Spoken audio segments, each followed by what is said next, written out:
Things are getting complicated everywhere. Not in Kenya, not in Tanzania, not in Zambia. For some days now, there is a video that has been going viral, a video of Zambian president being stoned and chased away by Zambians. I want us to have a look at that video, but before we do that, let's have a look at the story as captured by the Standard. The Standard: Zambian President Hichilema flees after angry crowd hurled objects during speech. Zambia's President Hakainde Hichilema was forced to abandon his address at Chiwempa Market in Chingola after a crowd of angry miners turned the meeting violent. According to Lusaka Times, the disruption was reportedly caused by sincerely mined small-scale miners who were unhappy with issues surrounding their mining operations. Hichilema, who came to speak to market traders and residents as part of his Copper Belt outreach program, had planned to highlight government efforts in the mining sector and community development. Speaking after the incident, police spokesperson Rai Hamonga said the crowd became violent when officers attempted to restore order. For security reasons, the president was safely whisked away and escorted to the landing pad at Chikola Secondary School grounds, he told Mwebantu. However, the violent mob followed the presidential motorcade, throwing stones at vehicles. In the process, a police Toyota Land Cruiser was attacked, its windscreen completely shattered before being overturned and set ablaze. The mob also destroyed presidential holding tent, one floor carpet, two carpet runners, a presidential portrait, and a coffee table, according to Hamonga. Police have since arrested two suspects, Abraham Chilumbu, 24, and Abraham Sichone, 21, a bar attendant, who remain in custody and are expected to appear in court soon. Calm has since been restored in Chingola, and police have intensified patrols. That's the news as being reported by the Standard. The president has so far responded to that incident.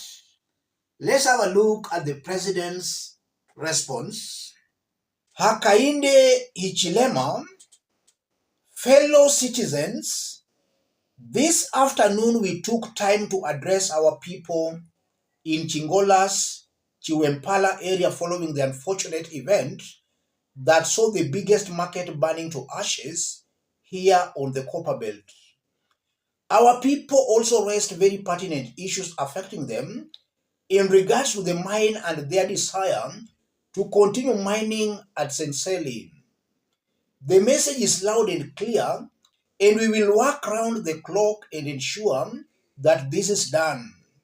We are determined more than ever before to turn around our people's lives, even amidst these challenges. We shall do so lawfully. Once more, thank you to the people of Chiwempala, Hakainde Hichilema, President of the Republic of Zambia. That's the president's response to what happened.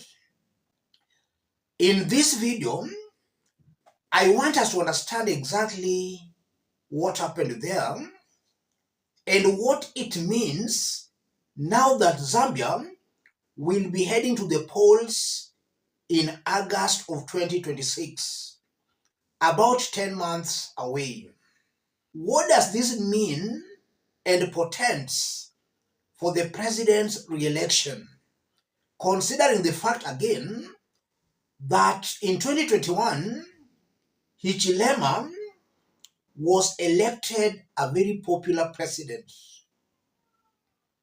What could be happening here? Let's first have a look at the video. Have a look at this.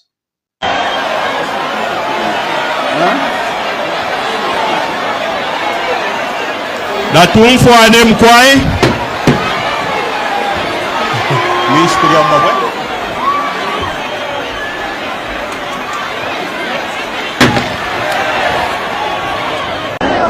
Natumfuane mkwai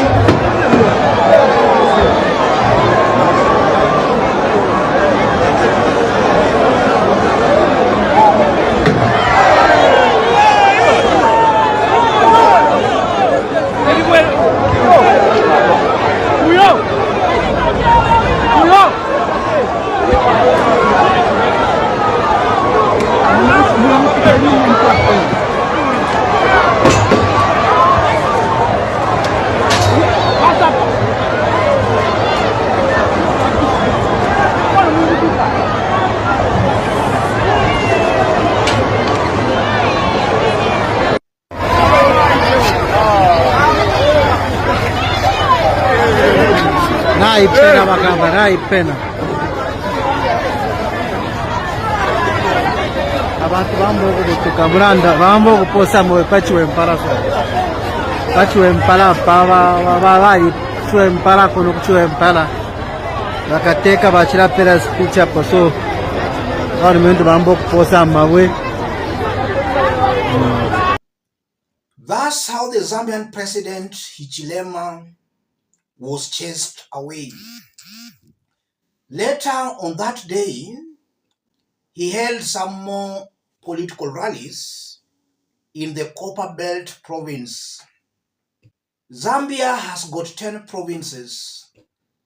That incident happened in the Copper Belt province. In 2021 presidential election, Hichilema won in that province. And now that residents there are chasing him away, that is cause to worry. His popularity might be coming down. But then on the other hand, that might also be just an isolated incident. It does not mean directly that the president is very unpopular in that area. It might just be an isolated incident. What does that portend for his re-election? If you look at how the elections were in 2021, Hichilema's main competitor was the then president Edgar Lungu. Hichilema won that election, garnering about 59% of the votes. Edgar Lungu, the then president, had about 38%. I consider that as a landslide win for Hichilema. Edgar Lungu was acting as the opposition leader, but he passed on June of this year. So as things are in the opposition is very much disjointed, very much divided. Edgar Lungu was the figure holding the opposition together. With his death in June, the opposition remains divided, very much disjointed. That disunity in the opposition might give President Hichilema an edge in the August 2026 presidential election. He might just win because of that disunity.